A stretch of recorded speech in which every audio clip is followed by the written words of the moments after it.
First of all true zone గురించి ఎలా తెలిసింది మీకు? ట్రూజన్ వాళ్ళు మొదలొచ్చారండి. హ్మ్. మాకు యాక్చువల్‌గా ఏంది అనంటే వాళ్ళిచ్చిన కొటేషన్ మాకు కొద్దిగా హై అనిపిచ్చి, హ్మ్. నేను దాన్ని పెండింగ్‌లో పెట్టి తర్వాత మేము టాటా సోలార్‌కెళ్ళాం. ఓకే. టాటా సోలార్స్‌లో మాకున్న ప్రాబ్లమ్స్ ఏంటిదంటే మాకు యాక్చువల్‌గా ఏందంటే వాళ్ళిచ్చే ప్యానెల్స్ ఏవైతే ఉన్నాయో లేటెస్ట్ మోడల్ కావు. హ్మ్.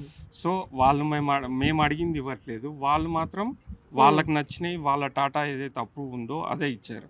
ఓకే. మేము మార్కెట్‌ని కొద్దిగా స్టడీ చేసిన తర్వాత హ్మ్. మాకు కావాల్సిన టాప్‌కాన్ ఎన్ టైప్ ఏదైతే ఉన్నాయో బైఫేషియల్ అది మాకు ట్రూజన్ సోలార్ వాళ్ళు ఇవ్వగలిగారు. హ్మ్. దానివల్ల మేము ట్రూజన్ సోలార్ వాళ్ళకెళ్ళగలిగాము. ప్లస్ యాస్ వెల్ యాస్ మా కొటేషన్ కూడా మాకు నియర్ బై ఉంది. ఓకే. వెరీ రీజనబుల్‌గా ఉండడం వల్ల మేము ట్రూజన్ సోలార్‌కెళ్ళాం.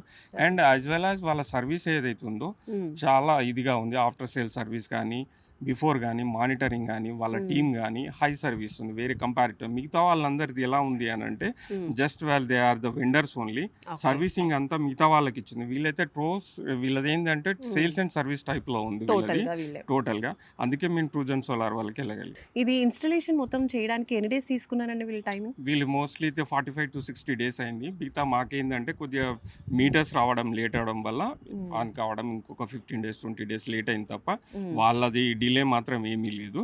హ్మ్. వాళ్ళ డిలే వితిన్ 45 డేస్‌లో మొత్తం స్ట్రక్చర్ అంతా కంప్లీట్ అయిపోయి ప్యానెల్స్ ఎస్టాబ్లిష్ చేసేశారు. హ్మ్. కనెక్షన్ గూడా ఇయ్యగలుగుతారు. బట్ మీటర్స్ ఏదైతే ఎలక్ట్రిసిటీ డిపార్ట్‌మెంట్ నుంచి రావడం లేట్ అయిందో హ్మ్. దానివల్ల ఇంకో 15-20 డేస్ మాకెక్కువైంది. సో, టోటల్‌గా ఒక 10 రేటింగ్‌లో ట్రూ జోన్‌కి ఎంత ఇస్తారు మీరు? నేనైతే 9 ఇస్తానండి. ఓకే. అంటే ఆ 1% ఎక్కడ? 1% అంటే 1% అంటే మాకు స్ట్రక్చరల్‌లో డిఫికల్టీస్ ఏదైతే క్లీనింగ్ ప్రాసెస్‌లో ఉందో, హ్మ్. క్లీనింగ్ ప్రాసెస్‌లో నెక్ టు నెక్ ఏదైతే ఉందో పానెల్స్ అన్నీ ఒక దగ్గర స్ట్రక్చర్ చేయడం వాళ్ళు మాకేందంటే ఇనిషియల్ లెవెల్‌లో మాకు చెప్పలేదు. హ్మ్. అంటే మేము ఐడెంటిఫై చేసింది ఏందనంటే హ్మ్. ఓ క్లీనింగ్ అనేది డిఫికల్ట్ అయితది. హ్మ్. మేము దాని గురించి మేము అడిగాము. హ్మ్. అడిగితే వాళ్ళేమన్నారు స్ట్రక్చరల్ కొంచెం ఎక్కువైతది. అది మొదలు మాకు చెప్పిన వాటికైతే మేము స్ట్రక్చర్ ఎక్కువైనా గానీ, హ్మ్. కాస్ట్ ఎక్కువైనా గానీ మేము దానికెళ్తుంటిమి. హ్మ్. ఇప్పుడు ఏంది అనంటే దీనివల్ల మాకు క్లీనింగ్ అనేది కొంచెం ప్రాసెస్ ఎక్కువైతుంది. హ్మ్. కొద్దిగా స్కిల్ లేబర్ ఉపయోగించాల్సిన అవసరం పడుతుందని మేము ఉద్దేశం. ఎందుకంటే ప్యానెల్ నెక్ టు నెక్ ఉండే వరకు హ్మ్. మా క్లీనింగ్ అనేది కొంచెం కష్టమైతది. That is the reason. Okay. అందుకే ఒక పాయింట్ నేను మొదలు చెప్పలేదని. హ్మ్. దాని మీద రెడ్యూస్ చేస్తున్నా.